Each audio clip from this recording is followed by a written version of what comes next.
오늘 사도행전 1장 1절부터 11절까지 내용인데요.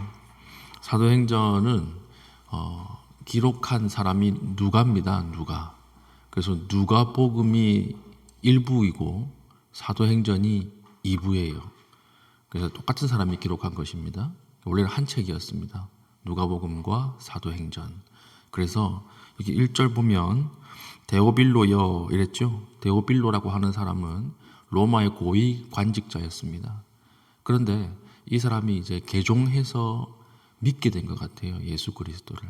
그래서 예수 그리스도가 누구이신가에 대해서, 그리고 기독교가 어떤 종교인가에 대해서 로마인들이 이해할 수 있게끔 기록할 필요가 있었던 것이죠. 그래서 이 사람에게 복음을 전하고 복음의 아주 깊은 의미를 설명하기 위해서 기록한 책이 누가복음과 사도행전이에요.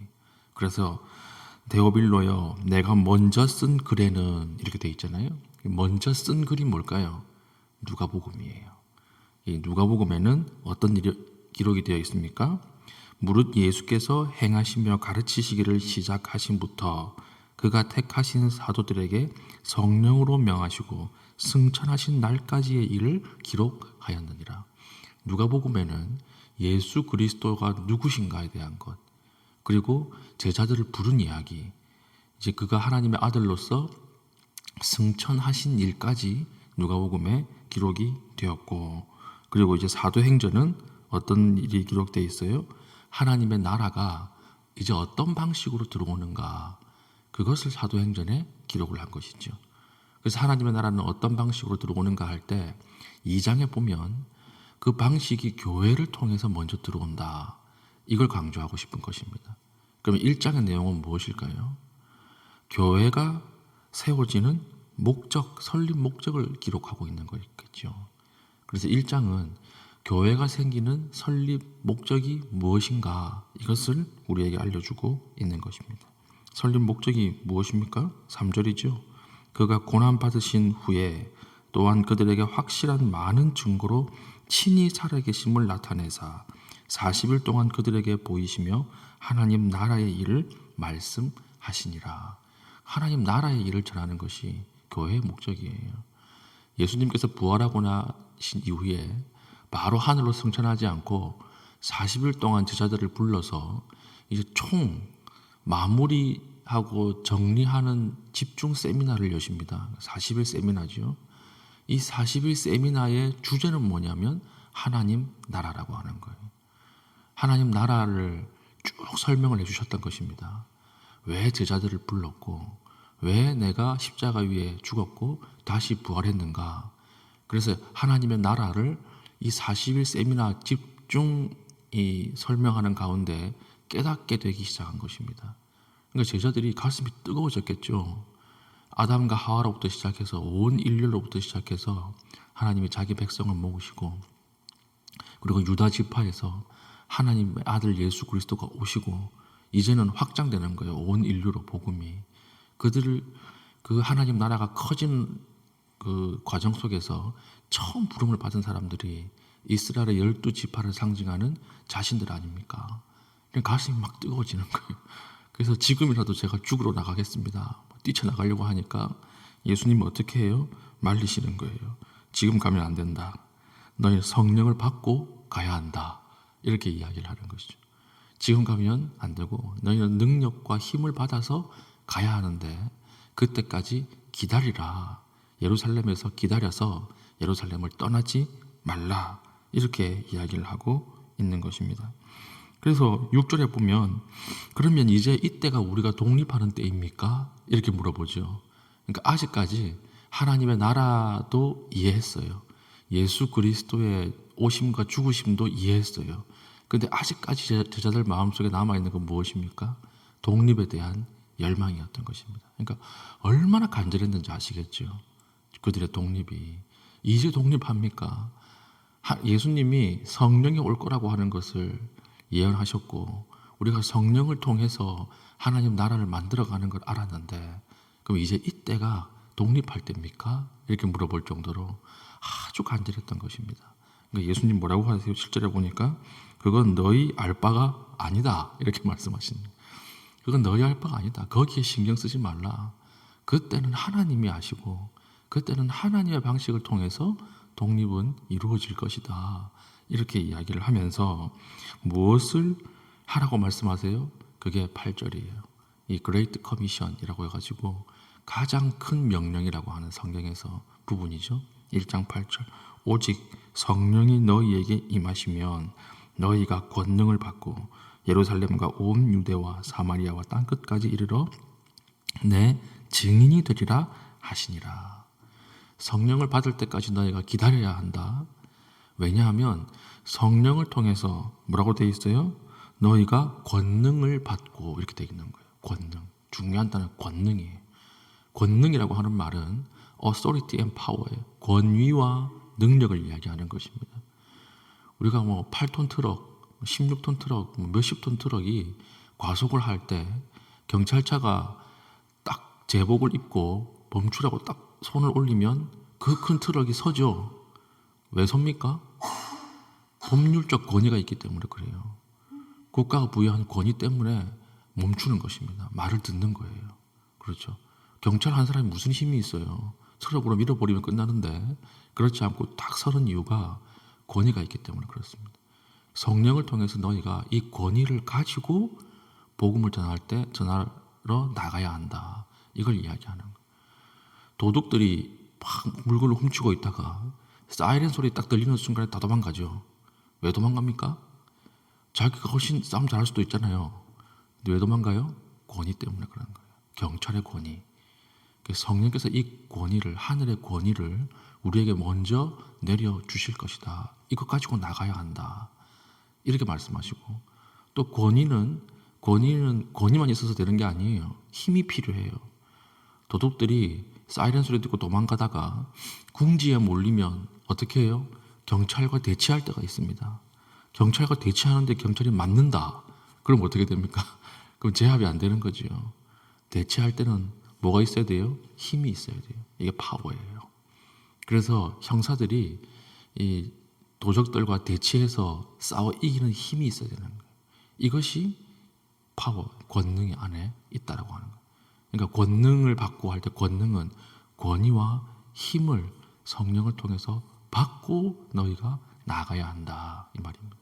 오늘날 우리가 전도할 때 정말 이게 필요해요. 권능과 이 권능이 필요합니다. 권위가 있어야 하고 그리고 힘이 있어야 합니다. 우리가 무슨 귀신을 제압할 능력이 있습니까? 그렇죠. 비웃죠. 그런데 일단 예수 그리스도의 이름으로 명하면 떠나가는 거예요. 왜 그러냐면 우리에게 부여된 하나님의 권위가 우리 안에 있기 때문에 그렇고 또 우리가 전하는 복음 전하는 그 상황 속에서 제압할 힘이 있어야 되는 거예요. 힘이. 왜냐하면 우리 이번 부흥 주간에도 어떤 한 분이 고백하셨거든요. 아내가 거의 올 것 같았는데 이제 한번 가볼까? 이렇게 얘기를 했는데 토요일 날 싸웠다는 거예요. 아내랑 싸워가지고 사탄의 힘이 너무 강력한 걸 느꼈다. 이런 말씀을 하시는 걸 들은 적이 있습니다. 그러니까 우리가 그것을 제압할 수 있는 힘이 하늘로부터 있어야 하는 것이죠. 그래서 성령을 통해서 권위를 받고 능력을 받고 복음이 이제는 어디로 나가는 것입니까? 첫 번째 예루살렘이에요. 예루살렘은 예수 그리스도가 돌아가시고 부활하시는 것을 본 사람들이 우리로 치면 장로님 아들들, 목사님 아들, 딸들 이 사람들에게 복음이 먼저 들어가야 하는 거예요. 그리고 이 복음이 어디로 나아가죠? 온 유대와 사마리아. 원수지간입니다. 둘이. 그러니까 우리 원수들에게까지 복음이 나아가는 거예요. 그리고 마지막 어디까지 갑니까? 땅끝까지. 땅끝까지. 복음에 대해서 무지하고 복음에 대해서 공격적인 사람들까지 복음은 넘어가는데 여기까지 복음이 전달되기 위해서 하나님께서 우리에게 권능을 부어 주신다라고 하는 것이죠. 그러면서 8절에 아주 중요한 이야기 단어 하나가 나오는데 이게 증인이에요. 증인. 복음이 아주 땅끝까지 가는 과정 속에서 너희들이 사용될 것인데 권능을 받고 어떤 정체성으로 있어야 하는가에 대한 이야기죠. 어떤 정체성이에요? 증인이에요. 증인. 증인은 듣고 본 것을 그대로 이야기하면 되는 것입니다. 증인이 뭘 바꾸는 게 아니에요. 증인이 재판을 뒤집는 게 아니에요. 증인의 사명은 뭐죠? 그냥 보고 들은 것을 그대로 전하면 나머지 하시는 일은 누가 하신다는 거예요? 하나님이 하신다는 거예요. 제가 처음 목회자로 부름을 받을 때 이 구절에 굉장히 큰 은혜를 받았습니다.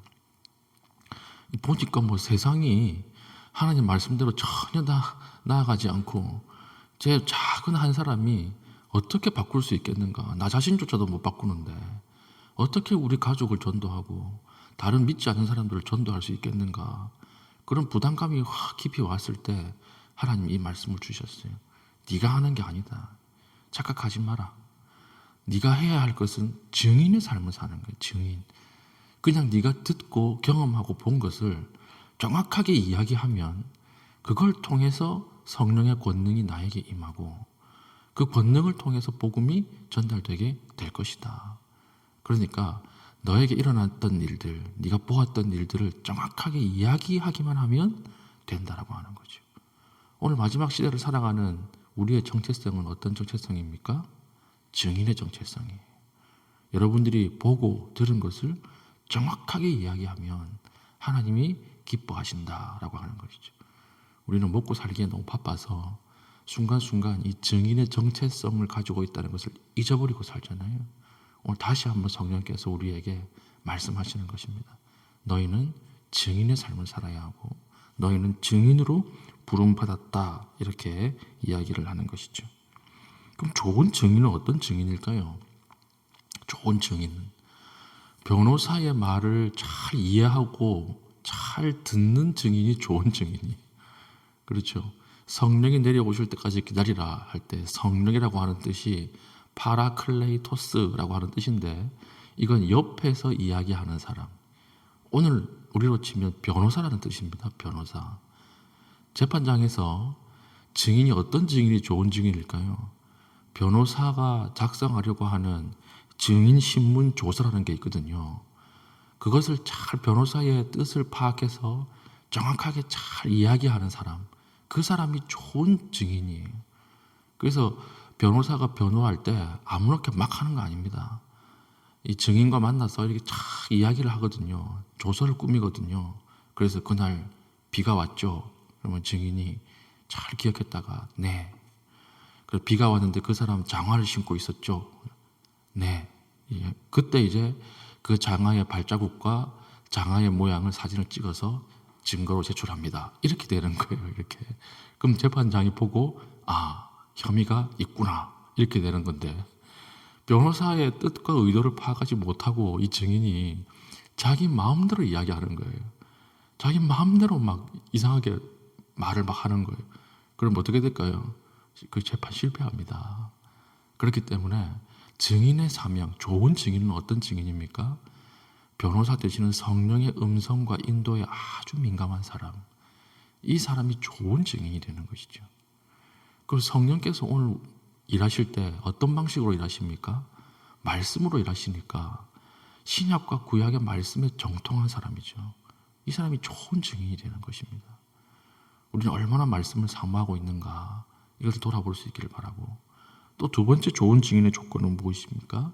진실한 사람이죠. 진실한 사람. 변호사의 의도대로 잘 이야기했어요. 봤습니까? 네. 사실입니까? 네. 잘 이야기했습니다. 근데 검사가 이렇게 이야기하는 거예요. 저 사람 신분 조회해 보니까 전과 13범이네요. 이렇게 얘기하는 거예요. 그러면 그 증언의 신빙성이 떨어지는 것입니다. 그래서 증인의 삶을 산다고 할 때 증인은 그 삶 자체가 아주 진실한 사람, 진실한 사람. 겸손함과 진실함이 있어서 그들이 하는 말의 신빙성과 진실성을 인정받아야 돼요. 이게 좋은 증인이에요. 우리는 어떤 삶을 살아가고 있습니까? 주님 보시기에 증인의 삶을 살아가고 있는가? 오늘 이것을 깊이 생각해 보아야 하겠죠. 예수 그리스도의 공생애가 이제는 교회의 증인들을 통해서 우리에게 넘어왔어요. 이제는 예수 그리스도가 하신 일을 우리가 하게 됩니다. 증인의 아이덴티티를 가지고 우리가 하게 되는 것이죠. 이때 우리에게 필요한 것 두 가지. 성령의 음성과 인도에 예민한 사람이 되고, 그리고 진실하게 살아야 할 것입니다. 그럼 우리에게 권능이 임해서 악한 마귀들을 제압하고 우리를 통하여 복음이 예루살렘으로부터 땅끝까지 이루는 그 일들에 우리가 쓰임받게 될 것입니다.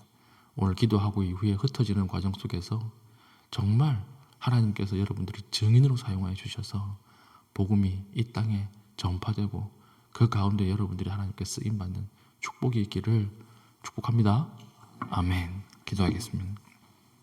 기도할 때 주님 다시 오실 때까지 주님의 부활과 승천과 재림을 알리는 증인으로 살아가게 하여 주시옵소서. 기도하신 이후에 개인적인 기도의 제목을 가지고 기도하시고 자유롭게 돌아가시겠습니다.